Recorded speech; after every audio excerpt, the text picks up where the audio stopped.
to the entertaining Talkin' Sports.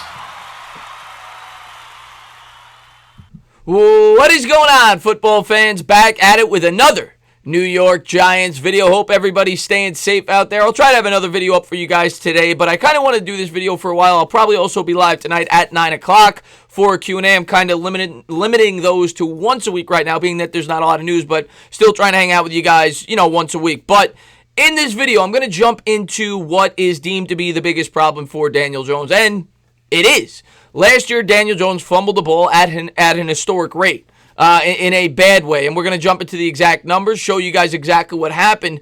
But I think the good news here is I think it's incredibly correctable. Now, some people will argue with me and say, if you have bad pocket awareness, you can't really improve it. I disagree with that completely. And quarterbacks have different issues in their rookie seasons. There are some quarterbacks like Peyton Manning. In his rookie year, we all know he did not have that great of a rookie year statistically. I think he threw more interceptions than touchdowns, but he only fumbled the ball 2 or 3 times. The same could be said for Eli Manning. He didn't have a ton of fumbles in his rookie year, but he threw a lot more interceptions than he did touchdowns. For Daniel Jones, well, he fumbled the ball a lot. And you could point to a lot of reasons for that. Obviously, he's a rookie quarterback. He's had fumbling issues in the past at college. But one thing that you could point to as a common denominator in both aspects was that he had very poor offensive line play. Duke, I believe, had the worst offensive line in the Power 5 conferences. And as far as the New York Giants goes, well, they gave up the most quarterback pressures in all of football last year. Some of that you could point to Jones holding on to the ball too long. Some of it you could point to that he has poor pocket awareness. But a lot of it you could point to that they had very poor tackle play from Mike Remmers and Nate Solder. And some of those fumbles are not on Daniel Jones, but definitely some are. And there are a lot of things that he will need to work on. But I think there's a lot of naysayers, especially when it comes to New York sports, that like to point out the faults, and they don't like to point out the things that he showed promise with.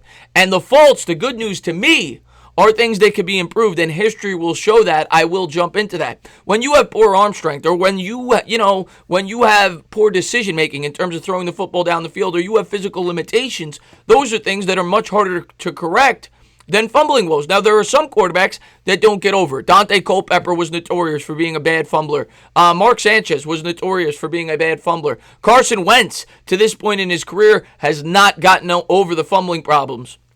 But a lot of quarterbacks did over their first 500 to 600 passing attempts. They really progressed after that, really from their rookie year on. And I'm going to jump into all those numbers. Now, you don't really hear about it that much with Carson Wentz. Well, because the Philadelphia Eagles over the course of his career, for the most part, have been winning football games. They've been going to the playoffs, right? They won a Super Bowl. Even though he was hurt for the playoffs, he played very well in those first 13 games. But Carson Wentz has had fumbling problems. The same as Daniel Jones.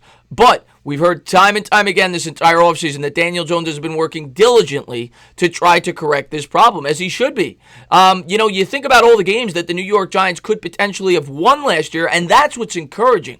You look at the turnover differential last year, the New York Giants ranked dead last in the league at minus 17. Well, if Jones were able to cut these fumbles in half, or even a third possibly, the Giants are going to be in a lot more games than they were last year. Now, like I said, it's going to be a collective effort. It will not just be on Daniel Jones. It will also be on the running game, putting them in situations where they don't have to pass as frequently, where they're not as predictable on offense. And, of course, the blocking by the offensive line, right? When a quarterback has as bad of a fumble rate as Daniel Jones did last year, which was 3.9% of his passing attempts, it doesn't just all go on the quarterback.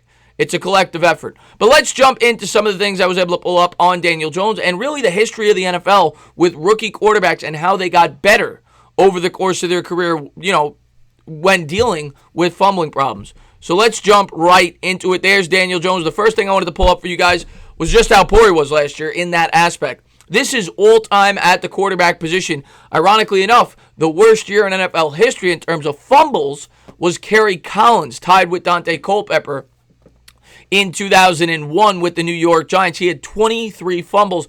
Jones was 5th all-time in the history of the league in just 12 starts with 18. You see Dave Craig with 18, Warren Moon, Bledsoe, and I don't think you see it there, but Culpepper was on this list a few times. And like I said, some quarterbacks never get better. John Kitna, another one who had fumbling problems, he was on there twice. Yeah, some guys don't get much better, but a lot of guys do, and I'm going to point to that in a bit. Next thing I want to pull up for you guys was the percentage of fumbles to games over the course of a career. You'll notice Robert Griffin III is up there. He had a great rookie year, but I think he fumbled 12 or 13 times in his rookie season.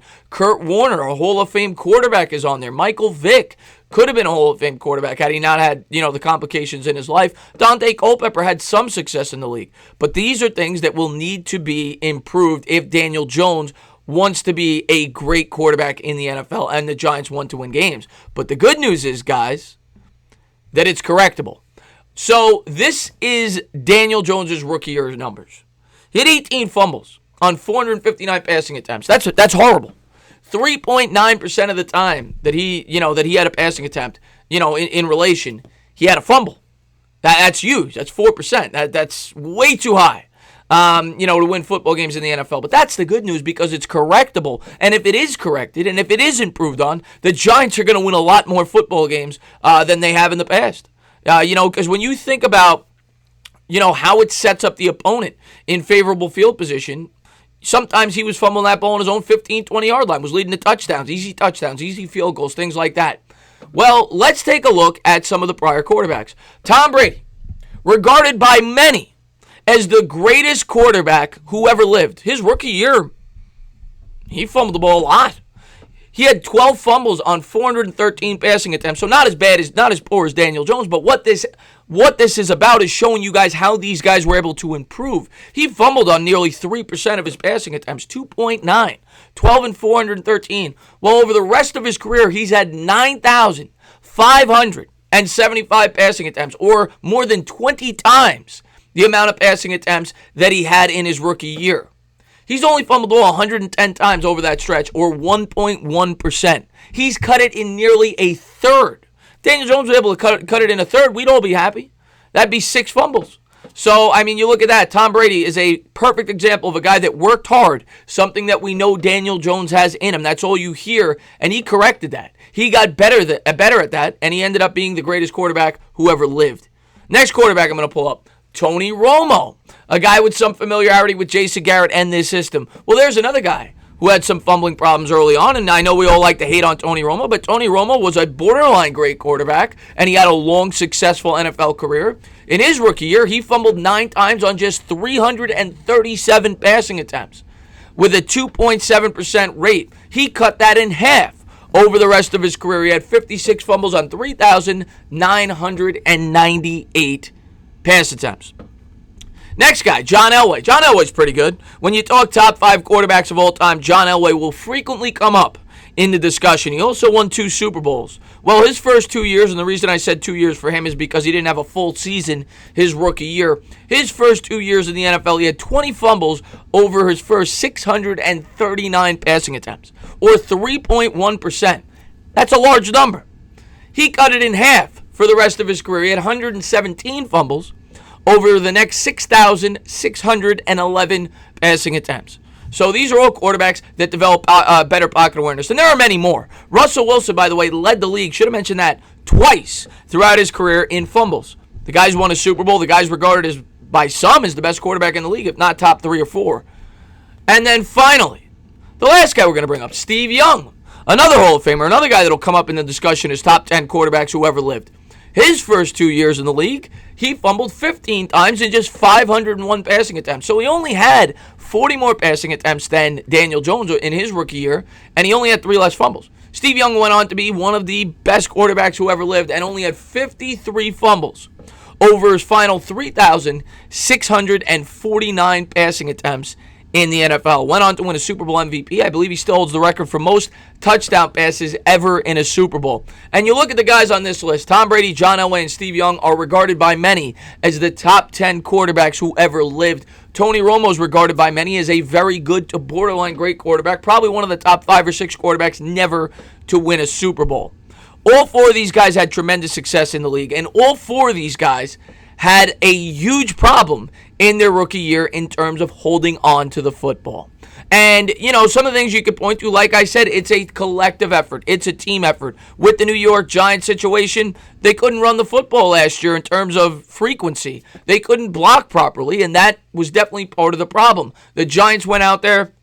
They improved the offensive line in the draft, or at least we hope they did. They also brought in a guy who's shown a history for being a good offensive line coach, which should only lead to more rushing attempts, less predictability, and Daniel Jones has made it a focal point to work on those fumbling problems. You're going to continue to hear about this because this is New York. The media likes to scrutinize, and the fans are going to stay on top of you until you fix it.